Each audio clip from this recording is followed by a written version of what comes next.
पुत्र, आना पुत्र मेरे पास। इतना डर मत। अरे मैं तेरी दादी हूँ। मैं नहीं बोलूंगी, तुम बोलो। अच्छा ठीक है ठीक है, बोलती हूँ। I love you. हाँ मेरे मम्मी बचाओ, पागल दादी ने मेरे को पकड़ लिया, बचाओ बचाओ बचाओ, संभाल। अरे पुत्र, डर मत। छोड़ो, डराओगी बच्चे को? मैं इसकी दादी हूँ, मैं इसे क्यों डराऊंगी भला? रहने दीजिए मम्मी जी, मुझे पता है इनकी प्रॉब्लम क्या है। अब चेची पिछले 1 साल से जॉब का बहाना बनाकर दुबई बैठे हैं, ना इनकी खबर लेते हैं और ना अपनी देते हैं। तो बस इसी बात का फ्रस्ट्रेशन लेकर हम सब पर मैड होते रहते हैं। अच्छा, तेरा पति कुत्तू से कौन सा चिपके बैठा रहता है? वो भी तो जाता है 1 महीने के लिए बाहर टूर पर। देखो, तुझसे मेरी बात तो ना ही करो। मेरे हस्बैंड मेरी नीड्स का ख्याल रखते हैं और मैं उनकी। बस यही तो चाहिए होता है ना एक हैप्पी मैरिज के लिए। चलो संभव।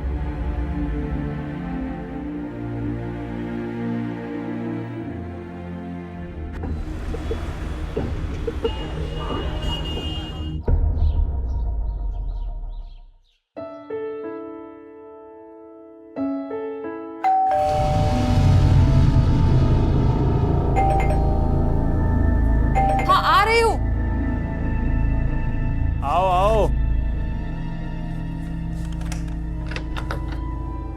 हाँ, नहीं नहीं यार, इस बारी का ट्रिप तो बहुत सक्सेसफुल रहा, सब कुछ अच्छा रहा। बल्कि इस बारी ना वो डिस्ट्रीब्यूटर्स ने कोई हमें नेगेटिव रिस्पांस नहीं दिया। अरे सारा कुछ अचीव हो गया यार। और वो जो टारगेट्स है ना, मैं तेरे को बता रहा हूँ कि साल से पहले अचीव हो जाएंगे, सारे टारगेट्स हो जाएंगे। हाँ तू चिंता मत कर यार, एवरीथिंग विल बी सॉर्टेड। हाँ हाँ, चल मैं रखता हूँ, फ़ोन रखता हूँ, ठीक है? Okay okay okay bye.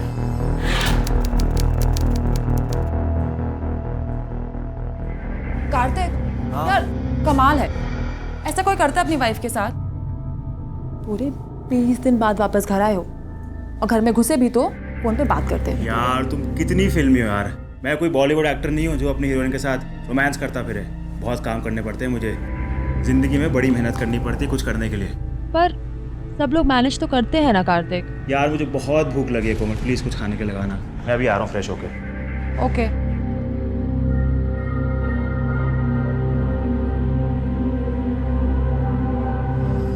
आज के दौर में खुशहाल परिवार की तस्वीर में एक जवान जोड़ा होता है और उनके बच्चे। उनके बुजुर्ग या तो उस तस्वीर में होते नहीं, और अगर होते भी हैं तो उस परिवार का हिस्सा लगने की बजाय अनचाहे मेहमान लगते हैं। क्यों होता है ऐसा कि अपने बच्चों की खुशियों को अपनी जिंदगी का उद्देश्य मानकर अपनी पूरी जिंदगी गुजार देने वाले माँ बाप अपने ही बच्चों के लिए इतने गैर जरूरी हो जाते हैं कि उन्हीं की दी हुई जिंदगी में से उनके लिए थोड़ा सा वक्त निकालना भी बच्चों को बहुत भारी पड़ने लगता है। 77 वर्षीय अंबिका खुराना अपने भरे पूरे परिवार के साथ दिल्ली के करोल बाग इलाके में रहती थी। अपने 2 बेटों, 2 बहुओं और एक पोते के साथ उनकी जिंदगी खुशहाल होनी चाहिए थी, लेकिन ऐसा नहीं था। उनके अपनों ने उन्हें उनके अपने ही घर में एक लावारिस की तरह छोड़ रखा था। छोड़ दे बेटा, मत मार, मैं तेरे हाथ जोड़नी है।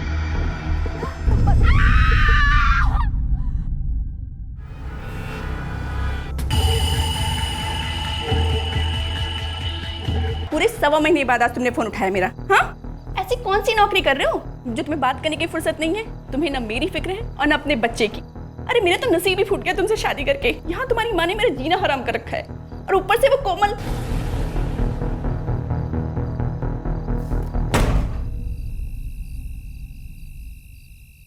यार ये भैया भाभी का मुझे कुछ समझ नहीं आता। क्यों? अरे और नहीं तो क्या, जब भैया यहाँ पे थे तब उनकी बनती नहीं थी उनसे। अब जब भैया दुबई में है तब भी बार बार उन्हें फ़ोन करते रहती है, परेशान करती है। कोई चैन नहीं है उनकी ज़िंदगी में यार, पूरी की पूरी उनकी ज़िंदगी नर्क बना दी यार। मैं बहुत परेशान हूँ उनके लिए। कार्तिक छोड़ो ना, हमें क्या। और वैसे भी इतने दिनों बाद घर वापस आए हो, मैं तुम्हारी वाइफ हूँ, ब्यूटीफुल हूँ और तुम्हारे सामने हूँ। पर नहीं, तुम्हें तो अपने भैया भाभी की पड़ी। ऐसा क्यों? I'm so sorry। तुम आज सच में बहुत ब्यूटीफुल लग रही हो।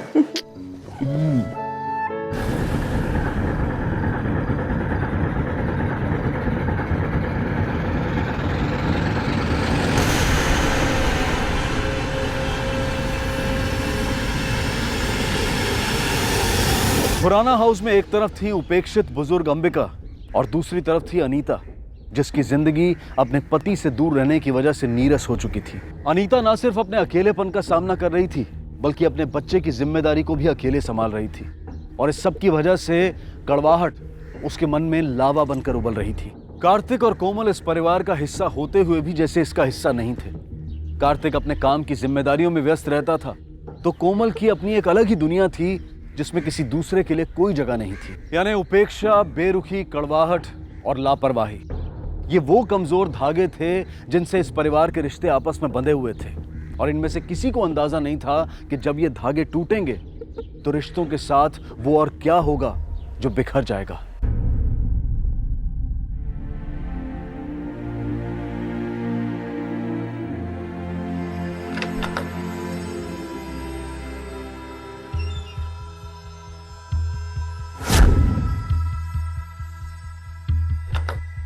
कोमल, कोमल,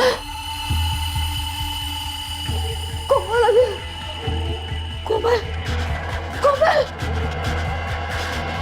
कोमल, कोमल, फिर शुरू हो गई यार। कोमल, कोमल, कोमल। आए मम्मी जी। मम्मी जी,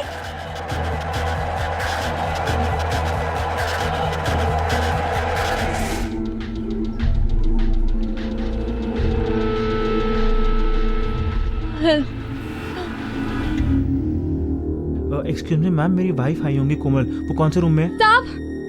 रानी, कैसे हुआ ये सब कुछ? साहब मैं सामान लेके घर आ रही थी साहब, तो कोमल में मिसाल में थी। माँ कहाँ है, भाभी कहाँ है? ठीक तो है ना वो दोनों? कुछ हुआ तो नहीं उन्हें? साहब मारी हुई इतने मार दिया साहब। क्या?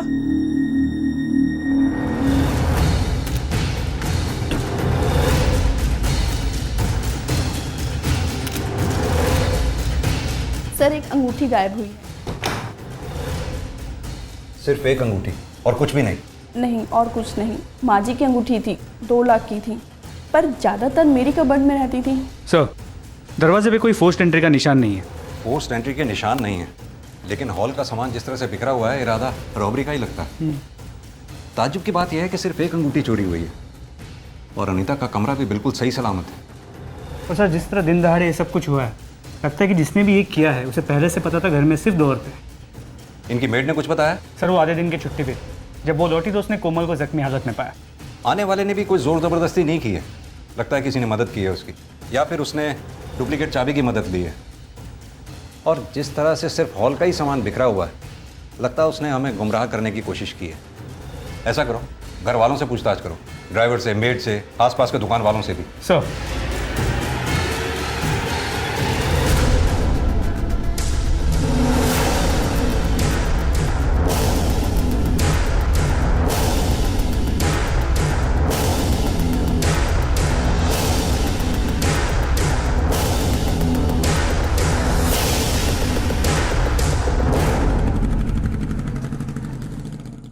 सर, घर के आसपास पूछताछ की, कुछ मिला नहीं। कोमल को होश आया? नहीं सर, अब तक नहीं आया। वहाँ एक कांस्टेबल तैनात किया है उसकी सिक्योरिटी के लिए। उसे होश आते हुए हमें इन्फॉर्म कर दे। सर, मुझे एक बात खटक रही है, चोर ने सिर्फ अंबिका जी को क्यों मारा, कोमल को क्यों छोड़ दिया, जबकि वो इस केस की चश्मदीद गवाह है। हो सकता है कोमल ने उस वक्त शोर बहुत मचाया हो, जिस वजह से कातिल को प्लान चेंज करना पड़ा हो। मुझे इस अनीता के रोल पे भी शक है। अपनी सास की बॉडी को देखकर उसके आंख से एक आंसू तक नहीं है, पर अब भी अस्पताल में बेंच पे बैठ के वो गेम खेल रही, जैसा उसका इससे कुछ लेना देना है ही नहीं। शायद सास और बहू में बनती ना हो।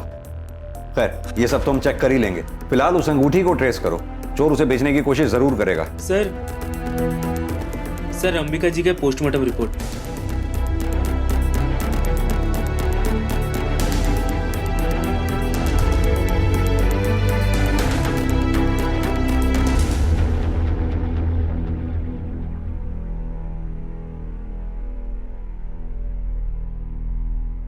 कार्तिक।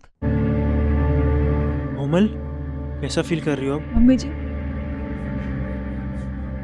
कार्तिक, मम्मी जी कहाँ है? मम्मी जी नहीं रही।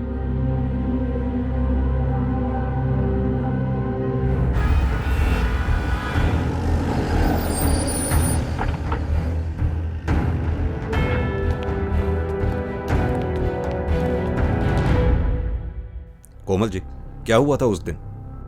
जी मैं अपने रूम में थी। आए मम्मी जी।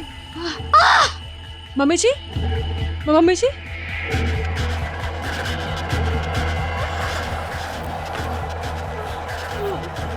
मम्मी जी, मेरे गले से आवाज नहीं निकल रही थी। फिर मुझे मम्मी जी का ख्याल आया। कोमल जी, कुछ भी ऐसी बात जो आपने उस हत्यारे के बारे में नोटिस की हो? मसलन उसका रंग कैसा था, उसका कद कैसा था, कोई शरीर पे चोट का निशान था, कुछ भी? वो एवरेज हाइट का था। उसने चेहरे पे मास्क डाला हुआ था और शायद काले रंग का था। इसके अलावा मुझे और कुछ याद नहीं। एक बात बता दूं आप लोगों को, पोस्टमार्टम की रिपोर्ट में अंबिका जी के शरीर पर चोट के निशान थे, यानी मारपीट के, फिजिकल अब्यूज। और डॉक्टर्स के मुताबिक ये निशान घटना से पहले के हैं। आप लोगों में से किसने मारा था उन्हें?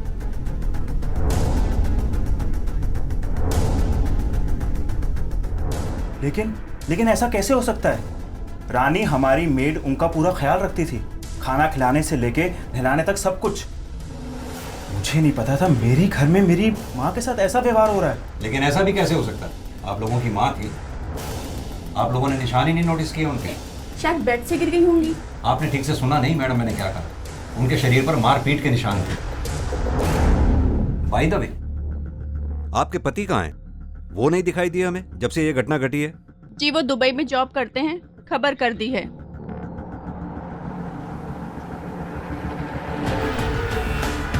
त्यागी, ये जो मेड है रानी, अगर ये अंबिका जी की केयर टेकर थी तो इसे तो निशानों के बारे में पता होना चाहिए था।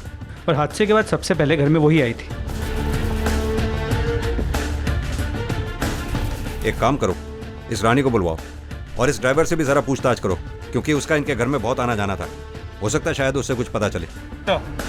तुझे तो अंबिका जी की देखभाल के लिए रखा गया था, फिर क्यों मारा करती थी उन्हें? मैंने नहीं मारा साहब उनको। किसने कहा आपसे? उनके घर वालों ने।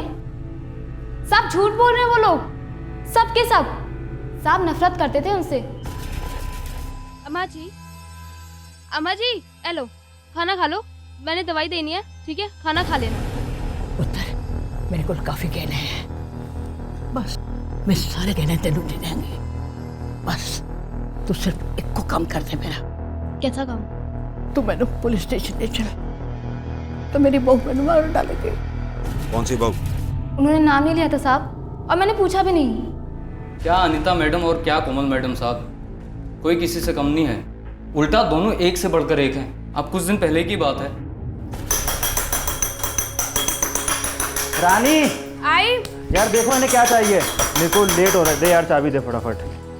क्या हुआ? अच्छा ठीक है, 2 मिनट रुको, मैं आ रही हूँ। रानी, अरे रानी,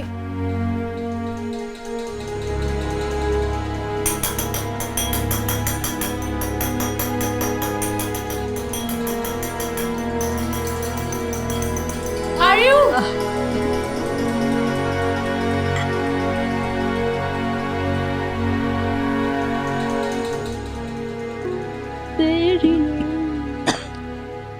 चलिए अम्मा जी। ये क्या किया? आ रही थी ना मैं। रानी, वो मेम साहब मैं आ रही थी, पर मेरे आने से पहले ही इन्होंने कर दिया। तुम क्या कर रही थी? सच में मैंने कुछ नहीं किया। आपको तो पता है ना, इनको हर आधे घंटे बाद जाना होता है। मेरी गलती नहीं है मेम साहब। और कुछ काम आता है आपको गल फैलाने के अलावा?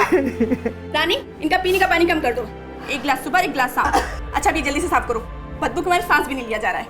मम्मी जी, आप जेठानी जी की बात का बुरा मत मानना। वो क्या है ना, कल फिर से जेठ जी ने इनका फोन नहीं उठाया, इसलिए बहुत परेशान है। और मैं शॉपिंग पे जा रही हूँ, अगर आपको नई बेडशीट चाहिए तो मैं ले आती हूँ। और तुम क्या देख रहे हो? मेरा बैग पिक करो और चलो। सर उस घर में आए दिन झगड़े होते रहते थे और उस बेचारी बुढ़िया को अपनी दोनों बहुओं का अत्याचार सहना पड़ता था। अम्मा जी का कितना मन करता था साहब संभव बाबा के साथ खेलने का, लेकिन अनीता मैडम ने समझा रखा था संभव बाबा को कि उनकी दादी पागल है। डराओगे बच्चे को? मैं इसकी दादी हूँ, मैं इसे क्यों डराऊंगी भला? जब घर पर कोई नहीं होता था तो दादी को मारकर खींच निकालती थी अपने। किसी का मल साफ करने में खींच तो होती होगी। झूठ नहीं बोलूंगी साहब, गुस्सा आता था, कभी कभी अम्मा जी पे झल्ला भी जाती थी, लेकिन साहब उनसे कोई शिकायत नहीं थी मुझे। मेरे पास सबूत है। एक मिनट साहब।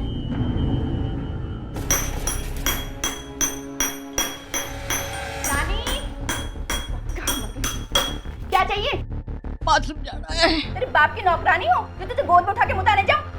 कभी कुछ कभी कुछ।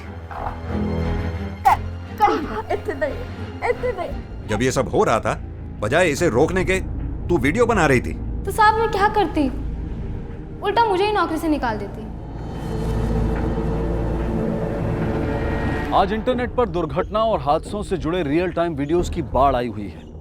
एक व्यक्ति आती हुई ट्रेन से बेखबर रेलवे ट्रैक पर खड़ा होता है और दूसरा व्यक्ति उसे होशियार करने की बजाय, उसकी जान बचाने की कोशिश करने की बजाय अपने मोबाइल कैमरा में उस दुर्घटना को रिकॉर्ड कर रहा होता है। वो व्यक्ति उस हादसे का शिकार हो जाता है और उस वीडियो को इंटरनेट पर अपलोड कर दिया जाता है और इस तरह एक ऐसे व्यक्ति की मौत करोड़ों लोगों के मनोरंजन का साधन बन जाती है जिसे शायद बचाया जा सकता था। ये चलन दर्शाता है कि हम इतने असंवेदनशील हो गए हैं कि किसी दूसरे व्यक्ति का दर्द, यहाँ तक कि उसकी मौत भी हमारे लिए कोई मायने नहीं रखती। रानी ने अगर कुछ मिनटों की मशहूरी की बजाय अंबिका जी के बारे में सोचा होता, उनके दर्द को महसूस किया होता और उस वीडियो को पुलिस को या किसी अन्य व्यक्ति को दिखाकर मदद मांगी होती, तो शायद उस बुजुर्ग महिला को अपने अंतिम समय में इतनी ज्यादती का शिकार ना होना पड़ता। हद होती है लापरवाही की। मेरी माँ को हर रोज कोई मारता था, उन्हें पीटता था, और तुम घर में होने के बावजूद तुमने कभी ध्यान नहीं दिया। अगर इतना ही ख्याल था उनका तो खुद क्यों नहीं बात करते थे उनसे? उनका हालचाल तक तो पूछने का टाइम था नहीं तुम्हारे पास, और सारा इल्ज़ाम मुझ पे लगा रहे हो। कार्तिक देखो, जो हुआ अच्छा नहीं हुआ, पर हम उसे चेंज तो नहीं कर सकते ना। And I love you, and please ये गुस्सा थूक दो। प्लीज चलो तुम रेस्ट करो, थोड़ा सा पानी पियो, और मैं डॉक्टर से पूछता हूँ, तुम्हारे डिस्चार्ज की बात करता हूँ।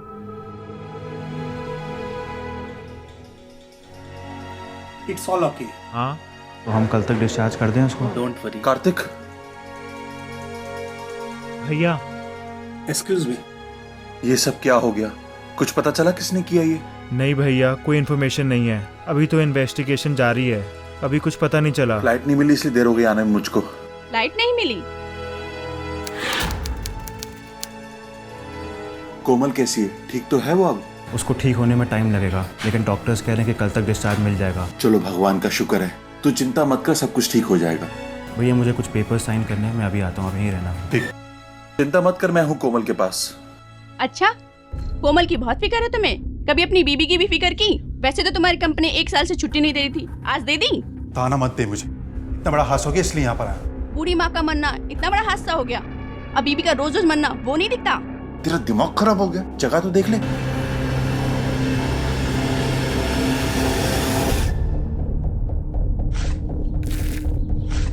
अरे जल्दी जल्दी गड्ढा भरो।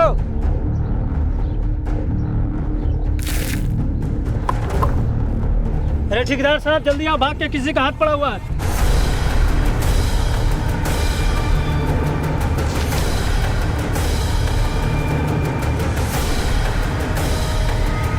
Hello police.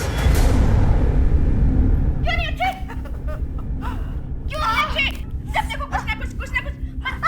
अगर मेरा माथा ठनका ना। हाँ मारा था मैंने, आ गया था गुस्सा। घर का सारा काम अकेले करो, ऊपर से अपने बच्चे को अकेले संभालो, ऊपर से वो इतना परेशान करती थी। छूट गया कंट्रोल उस दिन।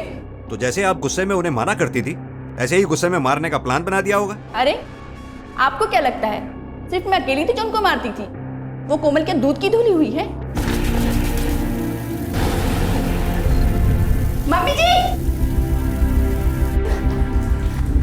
कोमल। हाँ कोमल, रानी, ये क्या है? वो एक्चुअली रानी नहीं थी ना, तो मैं बैठाकर भूल गई। I am sorry mummy ji. Mummy ji, कोई नहीं आया। आराम से, आवाज़ें देती नहीं, किसी ने सुना ही नहीं। आराम से। आपकी फैमिली में गिरने में किसी ने भी कोई हद नहीं छोड़ी, लेकिन सबूत तो हमें सिर्फ आपके खिलाफ मिला है। ये वीडियो। मैंने नहीं मारा उन्हें। कोमल के मुताबिक घटना वाले दिन कोमल ने अंबिका जी को बचाने की कोशिश की थी। वहीं अनीता का यह कहना है कि कोमल भी अपनी सास से कम नफरत नहीं करती थी।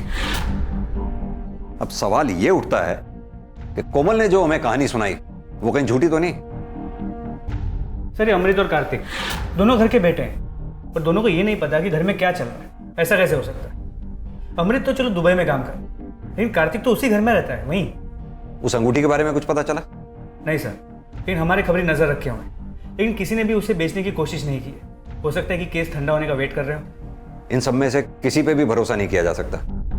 सबको एक दूसरे से कोई ना कोई प्रॉब्लम है।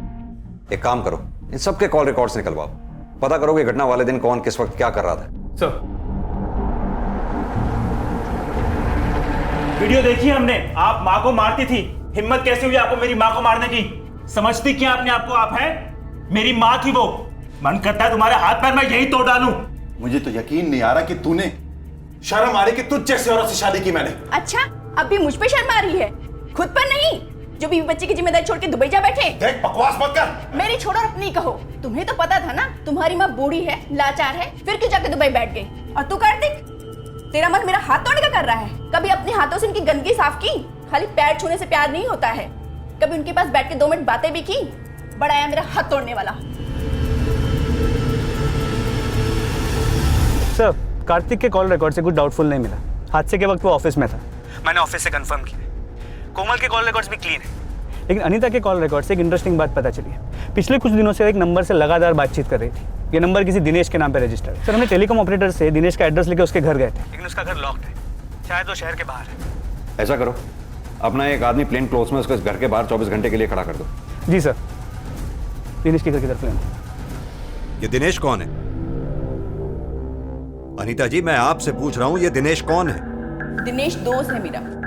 अच्छा, तो ये दोस्ती की शुरुआत कब हुई जरा बताएंगी? वैसे ये दिनेश वही आदमी है ना जिसे आपने अंबिका जी को मारने के लिए हायर किया था? जी नहीं, दिनेश एक जासूस है जिसे मैंने अपने पति के पीछे लगाया। अपने पति के पीछे? क्यों? मेरा रिलेशन खत्म हो चुका था। जब अमृत यहाँ थे तब भी उनके पास मेरे लिए वक्त ही नहीं होता था, इसलिए मैंने अपने ऊपर ध्यान देना ही छोड़ दिया। सजना संवरना इन सब बातों में मन ही नहीं लगता था।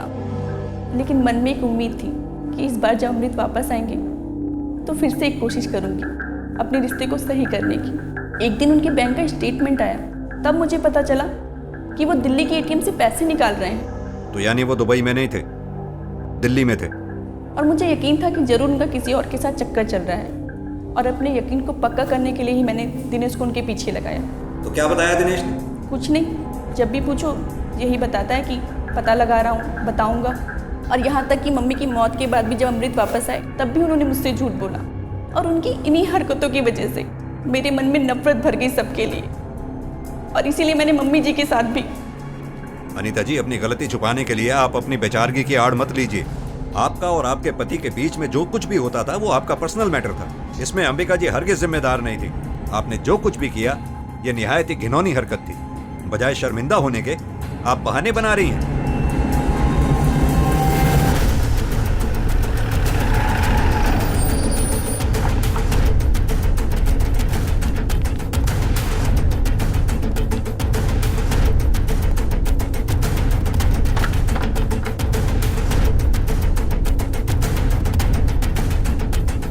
त्यागी सर,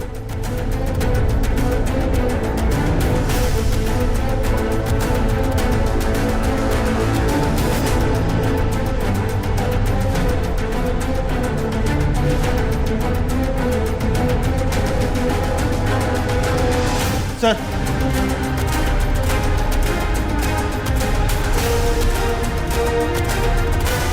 सर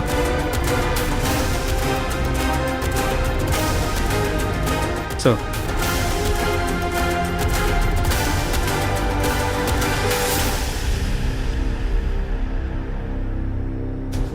त्यागी इस मांस के टुकड़े को देखकर तो ऐसे ही लगता है कि किसी को बड़ी बेरहमी से मारा गया है। हालांकि सबूत मिटाने की कोशिश की गई है पर कामयाब नहीं हो पाया वो। लगता तो ऐसा ही है सर। कुछ दिनों पहले यमुना किनारे रेत में दबे मेल बॉडी के कुछ पार्ट्स मिले थे, सिर्फ कुछ पार्ट्स थे, सर नहीं था। अरे ठेकेदार साहब जल्दी आओ, भाग के किसी का हाथ पड़ा हुआ है। तो बॉडी आइडेंटिफाई नहीं हो पाई। सर इस मांस के टुकड़े का डीएनए उस बॉडी के डीएनए से मैच किया जाए? बिल्कुल, गो अहेड। सर ये केस अब एक की बजाय 2 हत्याओं का बन चुका था। एक वृद्ध महिला और एक पुरुष का, जिसकी पूरी लाश भी अभी तक बरामद नहीं हो पाई थी। यह आदमी कौन था, इसे किसने और क्यों मारा था, और इसका अंबिका खुराना की मौत से क्या संबंध था, इसके बारे में अभी तक कुछ भी साफ नहीं हुआ था। लेकिन पुलिस को यकीन हो चुका था कि इस मामले का घर की बड़ी बहू अनीता से कोई ना कोई संबंध जरूर है, जिसे वो छुपाने की कोशिश कर रही थी।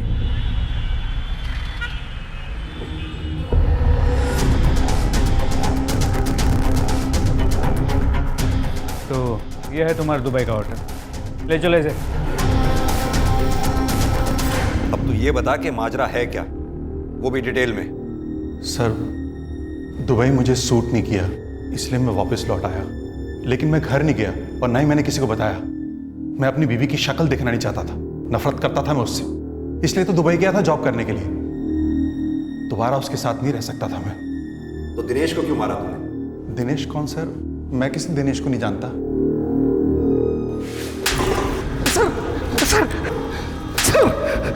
बेवकूफ समझा है हमें? तू क्या समझता है तेरे कॉल रिकॉर्ड्स में हमें दिनेश का नंबर नहीं दिखेगा? देख अमृत, सच सच बता दे वरना मैं तेरी खाल उधेड़ दूंगा। सर, दिनेश खुद से आया था मेरे पास। उसे पता लग गया था कि मैं दिल्ली में रहता हूँ। वो मुझे ब्लैकमेल कर रहा था, कह रहा था कि अगर मैंने उसे पैसे नहीं दिए तो वो अनीता को बता देगा। बस इतनी सी बात है सर। और तू पैसे उसे देना नहीं चाहता था, इसलिए तूने उसे मार नहीं दिया? सर, मैंने उसे नहीं मारा। मैं तो पैसे देने को राजी हो गया था, लेकिन वो ही नहीं आया मेरे पास। जिस तरह से अचानक आया उसी तरह से अचानक गायब हो गया। फिलहाल तो तेरे खिलाफ कोई सबूत नहीं है, जा।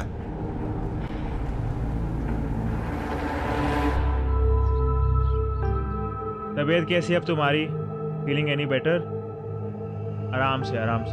भाभी कहाँ हैं? पता नहीं, काफी देर से नहीं दिखे। मैंने उन्हें कहा था कि तुम्हें ना छोड़ के जाए। अरे यार रुको, एक मिनट रुको, तुम आराम से बैठो, मैं देख के आता हूँ।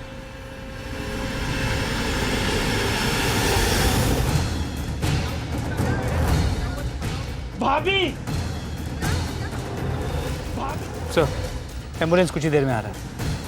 हमारे घर में 2 मर्डर हुए हैं, आखिर आप लोग कर क्या रहे हैं? हम तो अपना काम कर रहे हैं मिस्टर कार्तिक। इन सब हादसों के पीछे आप ही की फैमिली में से कोई है। बाय द वे, जब ये हादसा हुआ आप कहाँ थे उस वक्त? मैं और कोमल तो अपने रूम में ही थे, लेकिन हाँ, अमृत भैया काफ़ी देर से गायब हैं। आपको उनसे पूछना चाहिए। सर, इस फैमिली में तो सब एक दूसरे पे ही इल्जाम लगा रहे हैं। अपने आदमी प्लेन क्लोथ्स में इनके पीछे लगा दो, कोई ना कोई कहीं ना कहीं गलती जरूर करेगा। सर, गायब मतलब? आप कहना क्या चाहते हैं? देखिए, मैं घर से बाहर किसी काम से गया था, और वो जो भी हो, जब मैं घर में था ही नहीं तो मार कैसे सकता हूं? मैं तो आपके सामने ही आया था। आई एम श्योर उन्होंने सुसाइड ही किया होगा। अमृत वीजी के चलते वो बहुत डिप्रेशन में थी। हाँ, मैं नफरत करता था, बहुत नफरत करता था उससे। सर, अगर मुझे उसे मारना ही होता तो बहुत साल पहले मार चुका होता। अब क्यों मारता, जबकि पुलिस की मुझ पर नजर है? मैं सच कह रहा हूं सर, मैंने उसे नहीं मारा।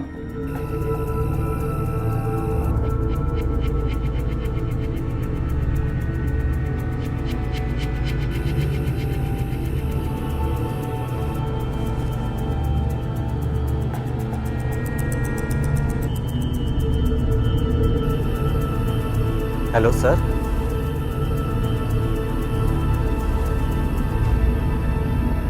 सर, उस घर में गई हो?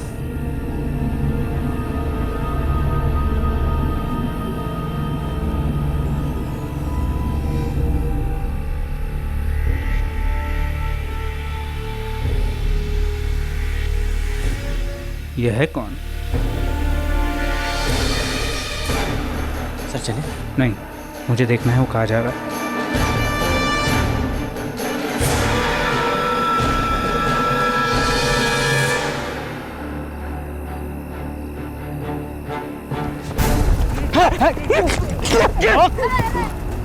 बहुत भगा है। बैग मेरे को क्या है? पकड़ो इसे। सर, इसमें एक लाश है। चल।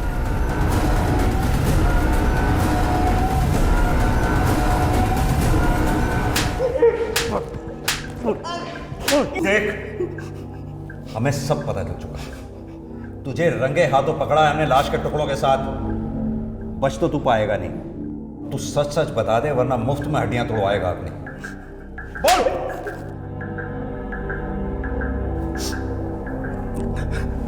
कोमल के कहने पे प्यार करते थे हम एक दूसरे से। कब से? यही कोई 2 महीने पहले से, जब मैं नौकरी पर लगा था। पहली नज़र में वो मेरे दिमाग में चढ़ गई थी। जब मैं उसे देखता था सज सज के निकलते हुए, पागल हो जाता था मैं। लेकिन ड्राइवर था, इसलिए कुछ कहने और करने की हिम्मत नहीं जुटा पाता था। लेकिन एक दिन मर्द चाहे जितनी नजरें बचा के देखे, पर औरत की नजरों से वो नहीं बच सकता। पाना चाहता है ना मुझे? हाँ। पर मेरा एक काम करना होगा। कैसा काम? अपनी हवस के चलते तूने हाँ कर दी। मेरी ज़रूरतें थी, कुछ दिल की तो कुछ शरीर की। मेरे हस्बैंड, उन्हें काम के अलावा कुछ और नज़र आता ही नहीं। हमेशा बिजनेस टूर पे रहते। मजबूरी में मुझे ये दूसरे मर्दों के साथ पूरी करनी पड़ती। पहले अपने जेठ जी के साथ और उनके दुबई जाने के बाद अपने ड्राइवर गोविंद के साथ। मुझसे पहले कोमल का अफेयर अमृत साहब के साथ था। अमृत साहब ने हमें बताया कि उन दोनों के अफेयर के बारे में दिनेश को पता चल गया है और वो उनसे पैसे मांग रहा है। तो हम दिनेश से जाके मिले, तब उसने बताया कि उसे मेरे और कोमल के अफेयर के बारे में भी पता है और उसके पास हमारी कुछ फ़ोटो हैं। हम उसे और पैसे देने को तैयार थे, मगर वो जितनी बड़ी रकम मांग रहा था उतनी ना तो मैं दे सकता था ना ही कोमल। इसलिए हमने दिनेश को उसी के घर में बंदी बना लिया और अपने फोटोग्राफ निकालने की कोशिश करने लग गए। फोटोग्राफ्स मैं दूंगा, लेकिन तेरे पति के हाथों में। उसने हमें वो सारी फोटोग्राफ्स वापस दे दी, लेकिन अगर हम उसे ऐसे छोड़ देते तो पक्की बात थी सर, वो सबको बता देता। अंबिका जी को किसने मारा था, तूने या कोमल ने, और क्यों? तुम्हारे क्राइम पार्टनर गोविंद ने अपना मुंह खोल दिया। अब तुम मुझे बताओ कि तुम दोनों ने मिलकर अंबिका जी को क्यों मारा? बोलो। क्योंकि उन्हें मेरे और जेठ जी के बारे में पता चल चुका था और उसके बाद गोविंद के बारे में भी। पैसे निकलो। किस प्लीज ना किस। अब बच्चे जाग जाएंगे। अरे बुढ़िया सोई है, दे दो ना। अब जाओ।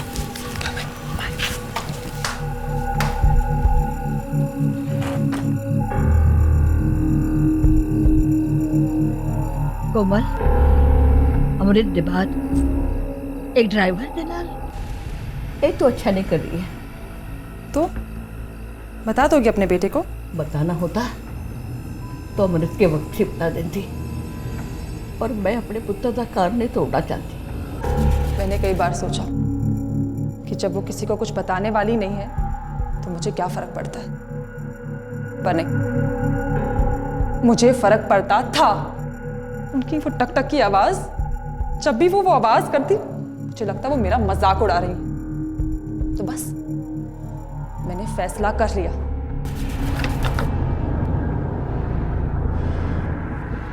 ये लो, इसे रखो और मुझे मारो। कोमल, मैं तुम्हें कैसे मार सकता हूँ? मुझे मारो वरना सबका शक मुझ पे जाएगा। मार थोड़ी जाऊंगी मैं। लो मारो। एक बूढ़ी औरत जो लाचार थी, बीमार थी, जिसे तुम सब ने इग्नोर कर दिया, वो टक टक तुम्हें डिस्टर्ब करने के लिए नहीं करती थी। वो आवाज इसलिए करती थी कि कोई उसके पास बैठे, 2 पल बात करे उससे। लेकिन तुम सबको इतना भी समझ में नहीं आया। अब आएगा, जब तुम अकेली जेल की 4 दीवारी में सड़ोगी और तुमसे कोई अपना बात करने वाला नहीं होगा, तब समझ में आएगा।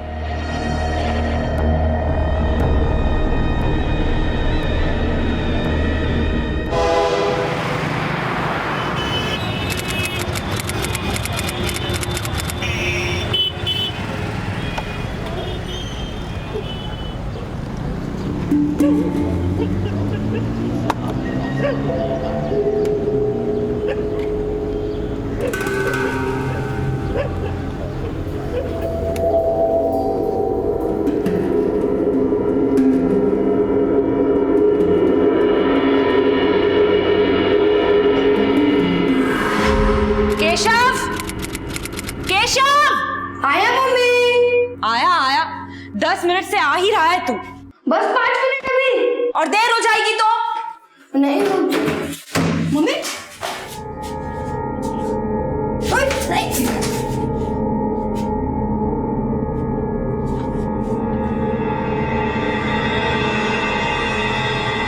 गंदा लड़का। अंधेरा चाहे कितना भी घना क्यों ना हो, लेकिन रोशनी की एक किरण ही उसे खत्म करने के लिए काफी होती है। इसी तरह इंसान का बचपन भी एक अंधेरे की खाई की तरह होता है।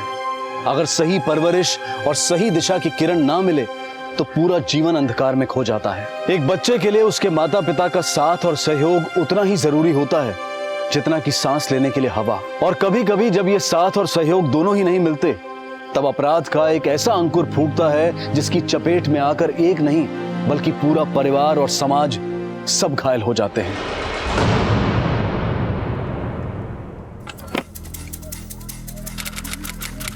वहां पीछे भी चेक करो। सर लगता है मौत सर पे चोट लगने की वजह से हुई है। बॉडी को पोस्टमार्टम के लिए भिजवाओ और फॉरेंसिक टीम से कहना इस सूटकेस को अच्छे से चेक करें और आसपास पता करो कोई सीसीटीवी है या नहीं। ठीक है सर। सर मौत की तारीख है 21 अप्रैल और समय है शाम के करीब 5 बजे। और सर एक बड़ी अजीब सी बात सामने आई है, बच्चे की बॉडी पे पुराने चोट के निशान भी हैं। यानी बहुत पहले से उसके साथ मारपीट हो रही थी। लोकेशन के आसपास कोई सीसीटीवी मिला? नहीं सर, लोकेशन के आसपास कोई सीसीटीवी कैमरा नहीं था, लेकिन बच्चे की पॉकेट से ये पेपर मिला है। ये तो किसी डायरी का पेज लगता है। स्नेहा लाल 24 मार्च 2011, फेवरेट कलर रेड। इस पर 5 साल पुरानी डेट क्यों लिखी है? और ये कागज का टुकड़ा उसकी जेब में क्या कर रहा था? दुबे सर, हमारे पास स्नेहा लाल और डायरी के इस पेज के अलावा और कुछ भी नहीं है। एक काम करो, जिस लोकेशन पे ये डेड बॉडी मिली थी उसके आसपास पता करो स्नेहा लाल नाम की कोई औरत या लड़की वहां रहती। ठीक है सर। 24 मार्च 2011।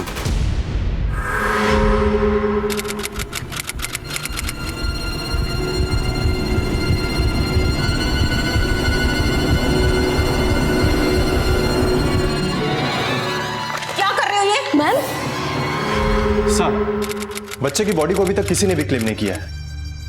एक काम करो दुबे, उस बच्चे की फोटोग्राफ सभी पुलिस थानों में भिजवा दो, शायद कहीं से कोई क्लू मिले। ठीक है सर। अच्छा, ये स्नेहा लाल के बारे में कुछ पता चला? नहीं सर, अभी तक इसके बारे में कोई लीड नहीं मिला। सर रख दो। सर ये फाइल्स मैंने पुलिस डेटाबेस से मंगवाई है। पिछले 5 सालों में जितने भी ऐसे केसेस हैं जिनमें स्नेहा नाम का जिक्र है, ये उनके रिकॉर्ड्स हैं। शायद इस स्नेहा लाल का जिक्र भी इसमें कहीं हो। मुझे लगता है डायरी के इस पेज का और इस बच्चे की मौत का कोई ना कोई कनेक्शन तो है। सर ऐसा भी तो हो सकता है ना कि जो पेपर हमें मिला है ये घर में पड़ा हुआ कोई पुराना पेपर होगा। बच्चे के हाथ लगा तो उसने अपने पॉकेट में रख लिया। दुबे, इस पर 5 साल पुरानी डेट लिखी हुई है, और अगर तुम्हारी बात सही है कि ये पेपर 5 साल पुराना है, तो इतना पुराना पेपर कोई ऐसे संभाल के नहीं रखता। मुझे ऐसा लगता है कि इस कागज में और उस बच्चे की मौत में कोई ना कोई कनेक्शन तो है।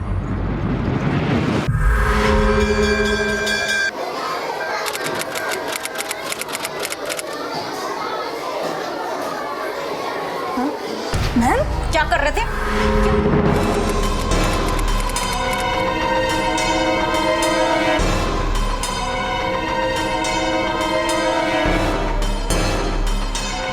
सर ये देखिए, इस स्नेहा लाल का जिक्र है इस केस में। स्नेहा लाल सुसाइड केस? सर बच्चे के शरीर पे जो टी शर्ट थी वो किसी लोकल ब्रांड की है, लेकिन एक इंटरेस्टिंग बात पता चली है सर, इसके टैग पे लिखा है नॉट फॉर सेल। इसका मतलब कि ये टी शर्ट किसी प्रमोशन में फ्री में बांटी गई थी। जिस कंपनी की ये टी शर्ट है उनसे पता करो कि ये टी शर्ट कहाँ कहाँ बांटी गई थी। ठीक है सर। और दुबे सर ये देखो, 5 अप्रैल 2011 को स्नेहा लाल नाम की लड़की ने सुसाइड किया था। मतलब इस कागज पे जो डेट लिखी है उसके 2 हफ्ते बाद। आई एम श्योर ये वही लड़की है। लेकिन सर 5 साल पहले के सुसाइड केस से एक 11 साल के बच्चे का क्या कनेक्शन हो सकता है? अब ये तो हमें इस केस से ही पता चलेगा। उस वक्त इसे इंस्पेक्टर मोहन श्रीवास्तव हैंडल कर रहे थे, वो अब रिटायर हो चुके हैं। एक काम करते हैं, मैं उनसे बात करता हूँ, तुम इस बच्चे की लीड को फॉलो करो। ठीक है सर।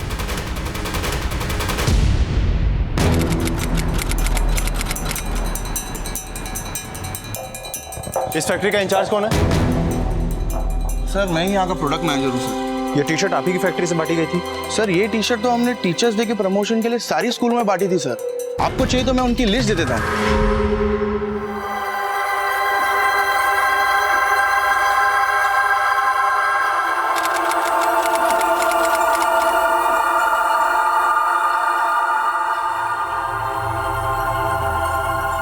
क्या रे केशव, चल दिया? कुछ भी मत बोलो यार, पेशाब करने जा रहा हूँ मैं। अबे जरा बैठ बैठ। अरे आ ना, बैठ ना, बैठ। क्या है? अबे ये सब छोड़, असली का मजा लेते हैं। क्या बोलता है? कैसे? वो सब मुझ पे छोड़, तुम ये बताओ तुम दोनों के पास पैसे कितने हैं?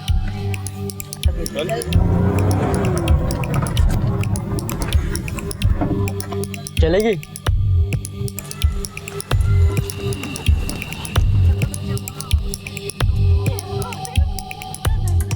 केशव तू कार में मजे ले, हम दोनों झाड़ियों में रोकर आते हैं।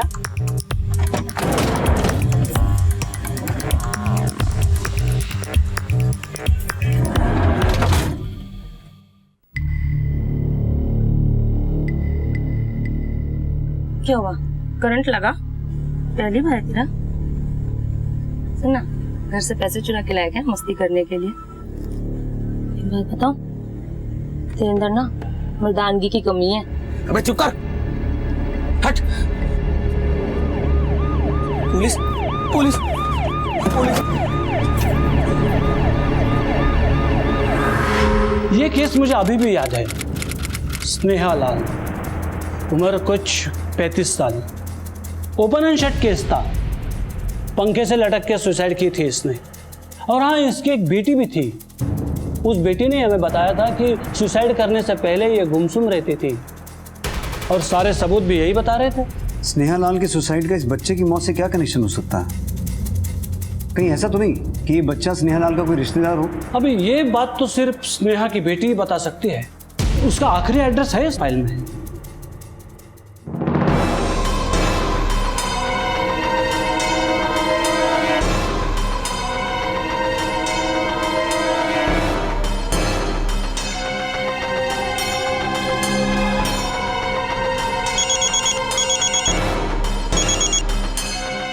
हाँ बोलो दुबे। सर, टी शर्ट जिन जिन स्कूलों में बांटी गई थी, बच्चा उनमें से किसी से बिलोंग नहीं करता। समझ में नहीं आ रहा है कि उसको ये टी शर्ट मिली कहाँ से। हो सकता है ये बच्चा उन स्कूल्स का स्टूडेंट हो ही ना, कोई विजिटिंग स्टूडेंट हो। मतलब सर? कई बार स्टूडेंट एक्सचेंज प्रोग्राम में बच्चे एक स्कूल से दूसरे स्कूल में किसी इवेंट में पार्टिसिपेट करने के लिए जाते हैं। हो सकता है ये बच्चा दिल्ली के किसी दूसरे स्कूल का स्टूडेंट हो और वो इन स्कूल्स में जहाँ टी शर्ट बांटे गए थे किसी इवेंट में पार्टिसिपेट करने के लिए गया हो और वहाँ उसे ये टी शर्ट मिला हो। तुम एक काम करो दुबे, सभी स्कूल्स में पता करो। एक बार हमें उसके स्कूल का पता चल गया तो उसका एड्रेस भी मिल जाएगा। तब तक मैं स्नेहा की बेटी के बारे में पता लगाता हूँ। लड़की को देखो तो ऐसा लगा जैसे।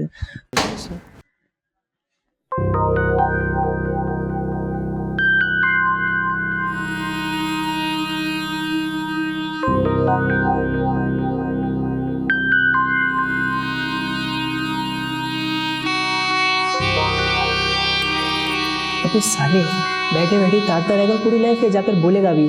पूरे 3 साल निकाल दिया आंखें सेक कर।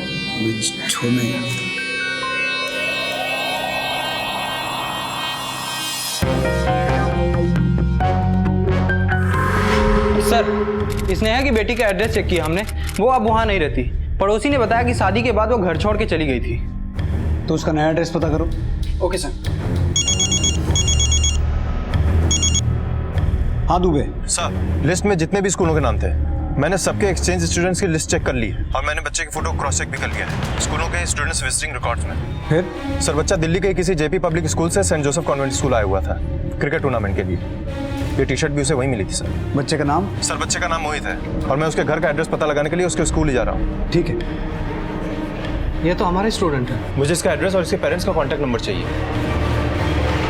ये मोहित की डिटेल्स हैं, उसके घर का एड्रेस और उसके फादर का कॉन्टैक्ट नंबर।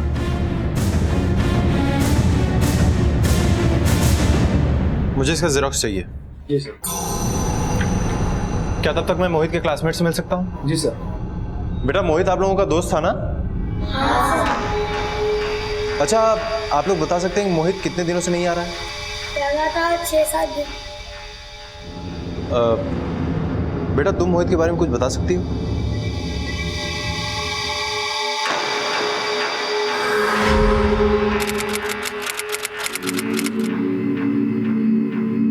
बॉस, कॉलेज का आखिरी दिन है, जाकर बोल दो, फिर मौका नहीं मिलेगा। हैं? रितिका, हाँ? वो ना, मैं तुझे देखता था, देखता हूँ, मतलब कि देखता नहीं, मैं तुम्हें पसंद करता हूँ। एक मिनट, तुम्हें लाल रंग पसंद है ना, और मुझे तुम पसंद हो। Are you crazy? तुमने सोचा भी कैसे कि हम दोनों एक हो सकते हैं? शक्ल देखी तुमने अपनी? अरे तुझ जैसे को तो मैं अपने आसपास भी ना भटकने दूं।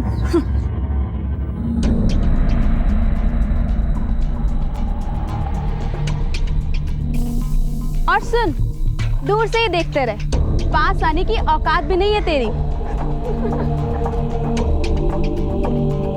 केशव की तमाम जिंदगी अपमान और तिरस्कार का एक लंबा सिलसिला बन गई थी। ना वो खुद अपनी समस्या को कभी ठीक से समझ पाया, न किसी और ने ही उसके मसलों को हल करने की कोशिश की। जिंदगी के रास्तों पर चलते हुए केशव किसी का सामना नहीं कर पा रहा था कि एकाएक उसने अपना रास्ता ही बदल लिया। आलोक निरंजन, बच्चा, तेरे माथे की लकीरें तेरे सितम बयां कर रही हैं। तू अपने पति से परेशान है ना? हाँ बाबा, उनका किसी और के साथ चक्कर चल रहा है और अब आप ही मेरी मदद कर सकते हैं। ए भाई, और कुछ चाहिए क्या?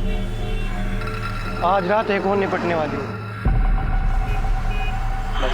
ये बाबा एक नंबर का ढोंगी है, पाखंडी। औरतों को अपनी बातों में ऐसे फंसाता है कि पता ही नहीं चलता। चल भाई, पैसे निकालना।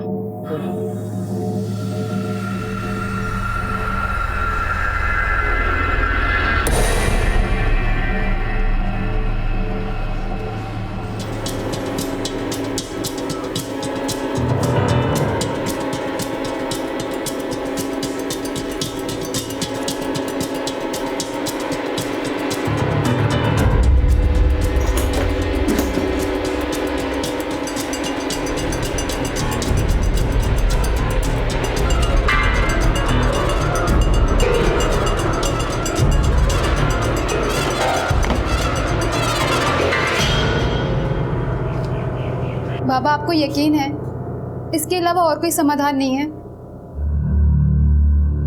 भरोसा रख बच्चा, तेरे इस कार्य से तेरे नवोग्रह शांत हो जाएंगे और फिर तू अपने पति के लिए ये सब कर रही है।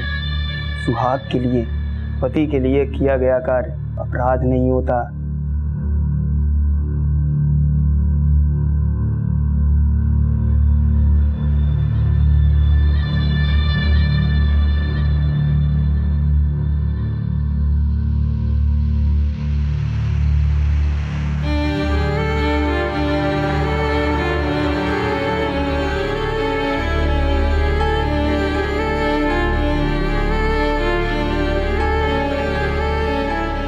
अंदर आ जाओ बेटा।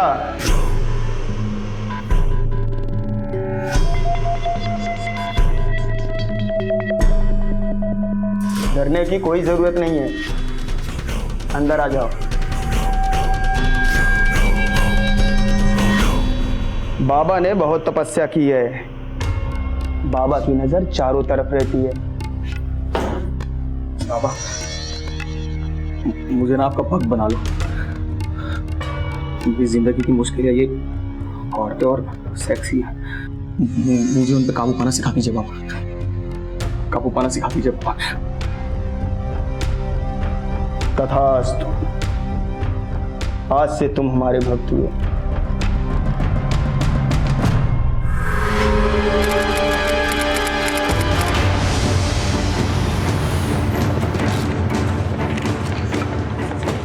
सर, मोहित के स्कूल से जो एड्रेस मिला था, ये वही घर है।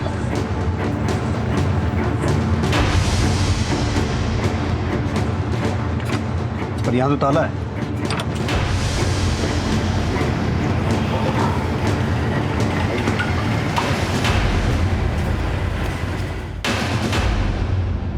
केशव जी,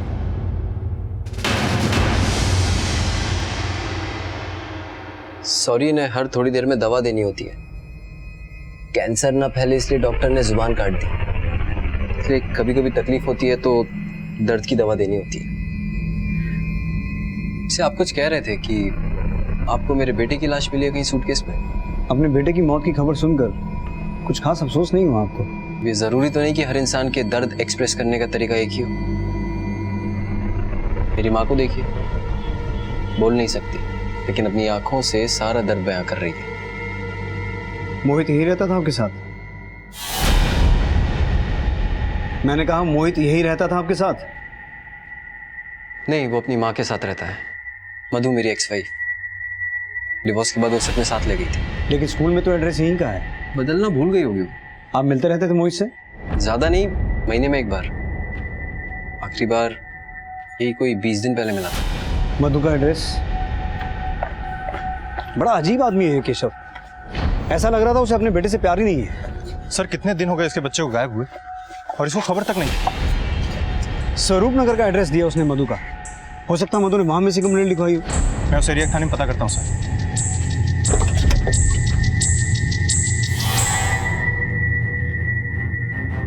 इसकी जिम्मेदार भी तू है। एक बात और बताओ, वैसे तुझे पता तो चल ही गया होगा, मैं तो तेरा गंदा बच्चा हूं ना।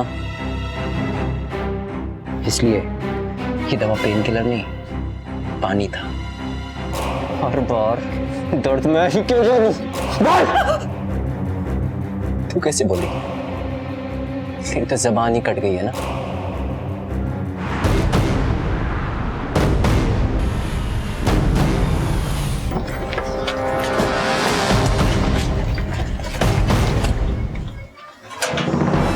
यहाँ भी ताला है। Excuse me. जी। मधु यही रहती है ना? जी हाँ। कुछ आइडिया है कहाँ है वो? नहीं, ये लोग क्या करते हैं, कहाँ जाते हैं, हमें कुछ पता नहीं। इनसे दूरी बनाए रखते हैं हम। क्यों? क्या बताऊं साहब, दिन रात घर के अंदर से बच्चे के रोने की और मारपीट की आवाज आती रहती है।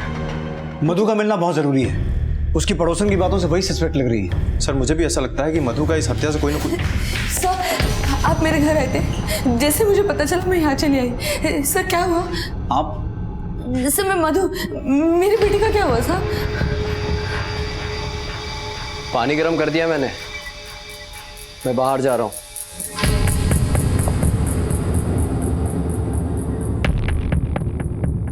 अच्छी माँ हो ना तुम मेरी, नहा लेना, नहीं तो बदबू आएगी तुमसे, ठीक है?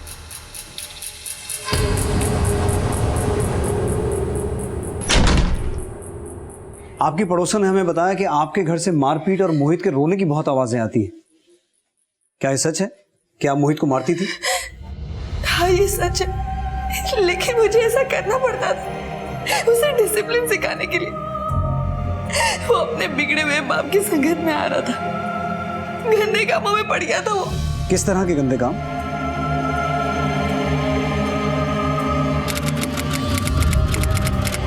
मोहित, क्या कर रहे हैं सब तुम? अपने बाप की गंदी मैगजीन पढ़ रहा था वो। मैं मारती नहीं तो क्या करती सर? हाँ, मेरे पास वो मैगजीन्स थी, किसके पास नहीं होती?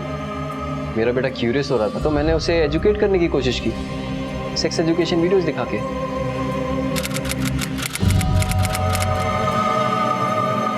ध्यान से देख, बहुत इंपॉर्टेंट चीज दिखा रहा हूँ तुझे। अब कोई सवाल हो तो बेझिझक पूछ, ठीक है?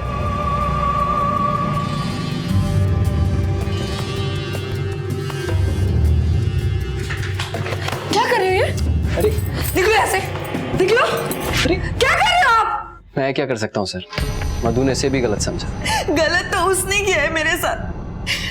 ब्लडी वुमनाइजर, उसका घर मैंने कब का छोड़ दिया था, एक जगह नहीं छोड़ता था वो, ऑफिस, घर, पता नहीं। मोहित की जेब से हमें डायरी का पेज मिला है।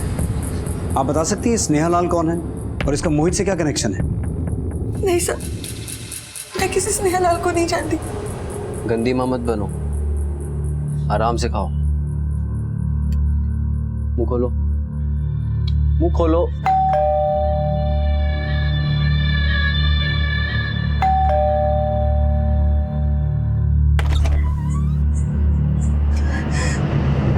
तुम यहाँ? हमारा बेटा मर चुका है। जानता हूँ। और ये सब तुम्हारी वजह से हुआ है। तुम मुझ पर कैसे इल्जाम लगा सकती? क्योंकि मेरा दिल जानता है कि कितने गंदे इंसान हो तुम। तुम्हारे बुरे कर्मों की वजह से मारा मेरा बच्चा। तुझे क्या लगा सिर्फ तू ही थूक सकती है मुझ पर? हाँ? करना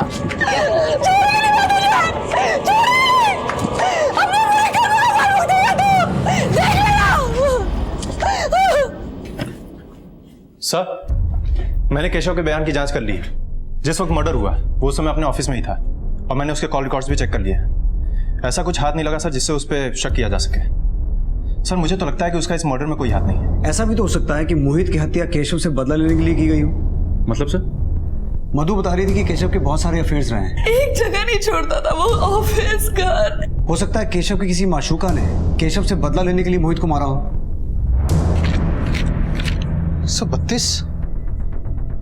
मजाक कर रहे हो क्या? 132 औरतों के साथ संबंध था तुम्हारा? हाँ, ये ऐसे हिसाब रखता हूं मैं, हर एक औरत के नाम की एक तीली।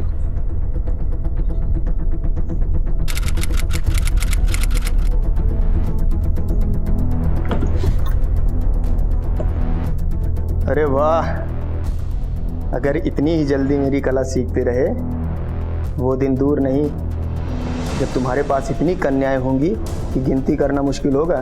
कोई मुश्किल ही नहीं होगी बाबा, क्योंकि गिनती तो मैं ही रखूंगा। और आज की गिनती 132 औरतें? Yes sir.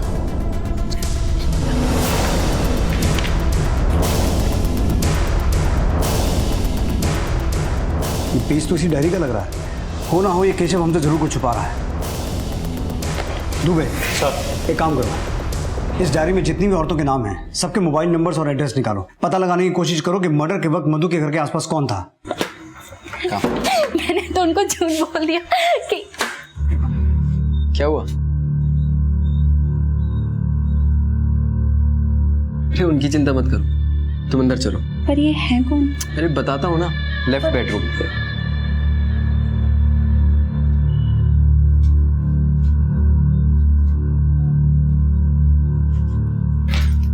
आप हमेशा मुझे रोकती थी ना, लेकिन मैं कभी रुका ही नहीं। मेरी खोज अभी भी जारी है और ये सब आपके कर्मों का फल है। आपको हमेशा ऐसा लगता था ना कि मैं गंदा लड़का हूं, मुझे कभी कोई लड़की नहीं मिलेगी। 133वीं मेरे ऑफिस की एम्प्लॉई है, पढ़ी लिखी, खूबसूरत। मैं इतना भी गंदा नहीं हूं। कभी सोचा था आपका बेटा इतना कामयाब होगा? घूर क्या रही है? हाँ, क्या घूर रही है? देखना चाहती है अंदर आके तेरा बेटा कितना होनहार है। नहीं, कुछ तो प्राइवेट रहने दे।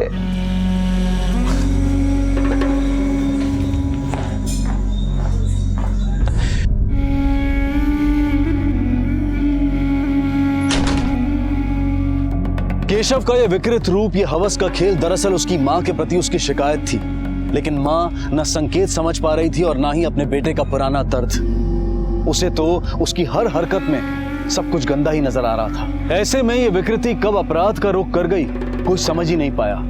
एक बच्चे की हत्या हो चुकी थी और मोटिव अब तक साफ नहीं था, लेकिन अतीत से एक नाम अब भी सामने आ रहा था, एक नाम जिसने पुलिस की तहकीकात को एक नई ही दिशा दे दी।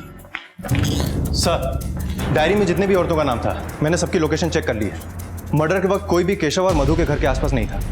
लेकिन एक अनोखी बात पता चली है सर। कैसी बात? सर, स्नेहा लाल की बेटी अंजलि इसी शहर में रहती है, वो भी अपने पति के साथ। और सर, स्नेहा के मरने के बाद भी केशव से उसकी लगातार बात होती रहती है फोन पर।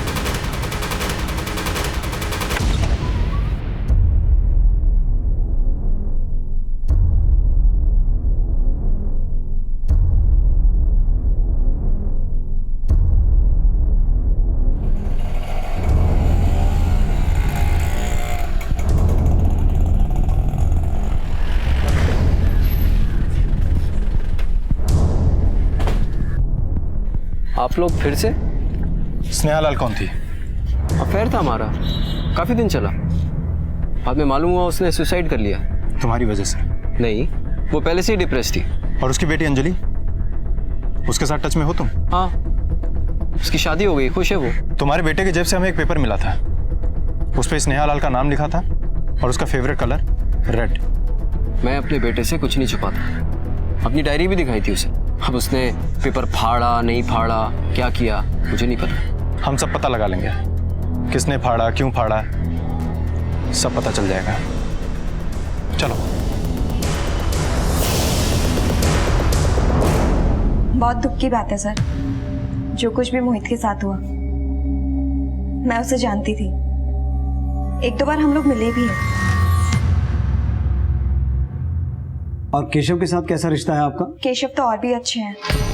मम्मी की डेथ के बाद उन्होंने काफी हेल्प की है मेरी। जी सर, अब तक टच में हम लोगों के साथ, कभी कभी हालचाल भी पूछते रहता है।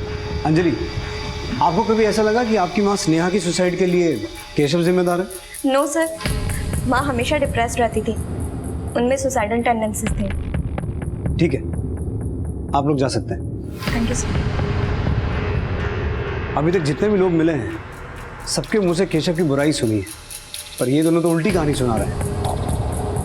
या तो ये दोनों कुछ जानते हैं जो ये छुपा रहे हैं, या फिर ये दोनों सच बोल रहे हैं और बाकी सारी दुनिया झूठ बोल रही है। एक काम करो दुबे सर, इन दोनों के भी कॉल डिटेल्स निकालो, देखो कुछ सामने आता है। ठीक है सर।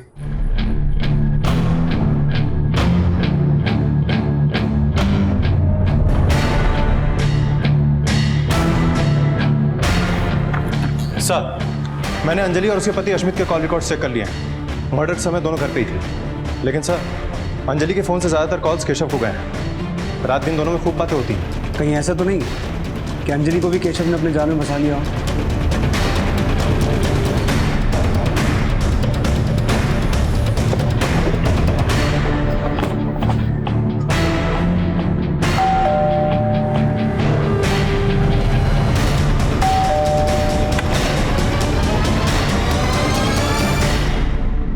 केशव है? माँ जी, आप चाहें तो हमारी मदद कर सकती हैं। देखिए, आपके पोते के कातिल तक पहुंचने के लिए हमें आपकी मदद चाहिए। मैं जानता हूं आप बोल नहीं सकती, लेकिन हाँ या ना में सिर हिला के जवाब तो दे सकती हैं। आप घबराइए मत, मैं आपसे कुछ सवाल पूछूंगा, आप सिर्फ हाँ या ना में जवाब देना। अंजलि और केशव का अफेयर है? सच सच बताइए माँ जी, आपके पोते के कातिल तक पहुंचने में आप ही हमारी मदद कर सकती हैं। प्लीज, अंजलि और केशव के बीच में कुछ था?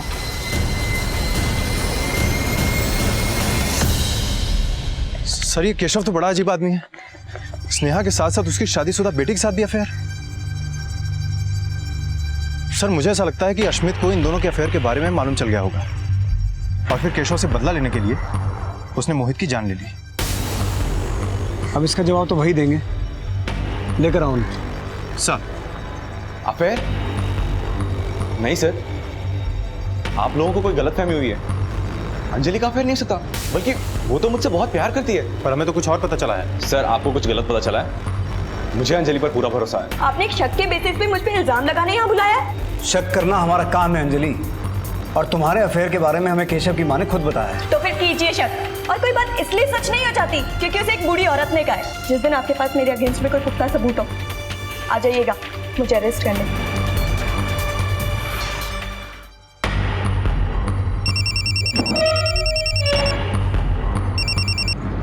हेलो,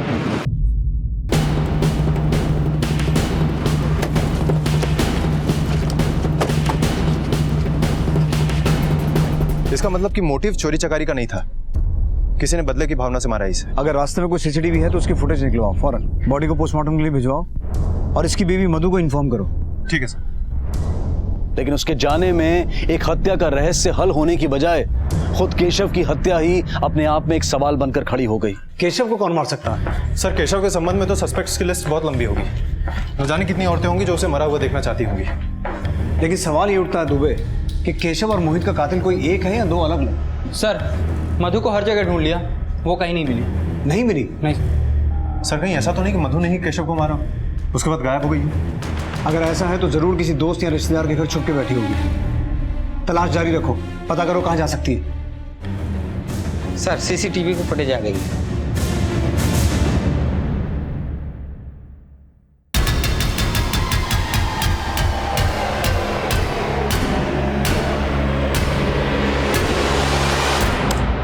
यही कातिल है।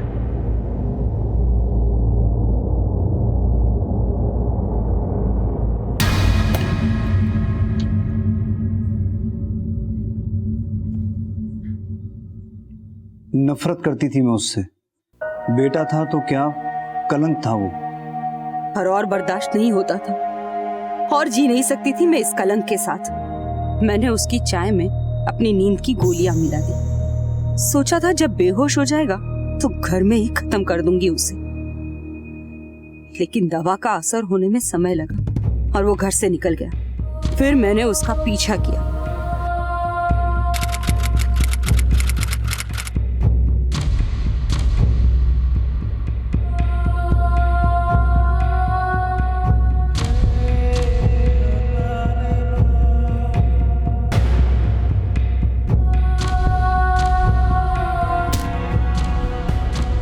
अगर आपने सही परवरिश की होती तो ये नौबत ही नहीं आती, ना वो ऐसा बनता, ना उसे खत्म करने की जरूरत होती।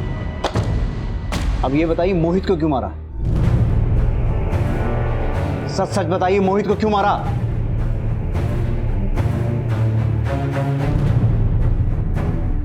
केशव का मर्डर तो सॉल्व हो गया, पर मोहित, उसे किसने मारा?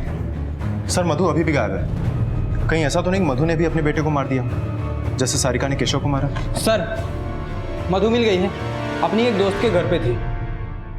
मैंने कहा ना आपसे, मैंने उसे नहीं मारा है। पर उसकी वजह से तुम्हें शर्मिंदगी तो होती थी ना, और इसी वजह से तुम उसे पीटती भी थी। हाँ, नफरत थी मुझे उससे। रोज कंप्लेंट आती थी उसकी, स्कूल से, पढ़ो से, सब जगह से। शर्मिंदगी होती थी मुझे, मारती थी मैं उसे, पीटती थी, लेकिन मैंने उसे नहीं मारा है। किस तरह की कंप्लेंट्स आती थी मोहित की?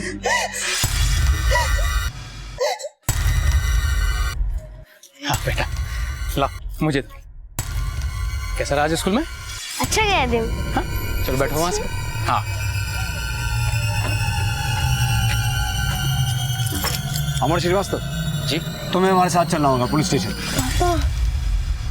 अमर श्रीवास्तव, जब तुम्हारे कॉल डिटेल्स देखे तो हमारे सामने तो एक अलग ही कहानी आई। 21 अप्रैल को 3 और 4 के बीच तुम्हारे फोन की लोकेशन मोहित के घर के आसपास की थी, और शाम 5 बजे तुम्हारे फोन की लोकेशन एग्जैक्टली उस जगह की थी जहां से हमें मोहित की लाश मिली थी। अब इस कोइंसिडेंस की डिटेल्स तुम हमें दोगे या मैं अपने तरीके से पूछूं? मैंने ही मारा था मोहित को। क्यों? क्या किया था उसने? मेरी बेटी का जीना हराम कर दिया था उसने।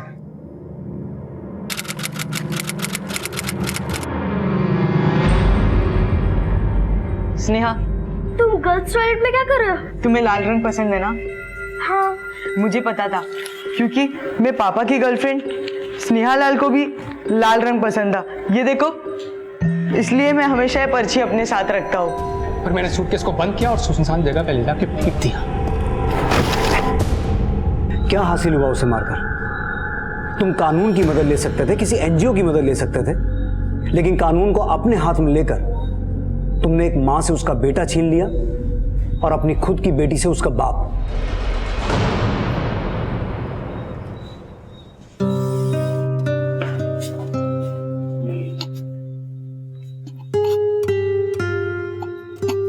बचपन से किशोर अवस्था में कदम रखना एक नेचुरल प्रोसेस है, और सिर्फ इंसान ही नहीं, इस संसार के हर जीव के साथ ऐसा ही होता है। शरीर और सोच दोनों में बदलाव आते हैं जिसे इग्नोर नहीं किया जा सकता। लेकिन अफसोस के इस संसार का सबसे समझदार जीव इंसान इसके बारे में चर्चा और बातचीत को एक हवा और शर्मनाक चीज बनाए हुए है, जबकि ये विषय भी परवरिश का ही एक हिस्सा है।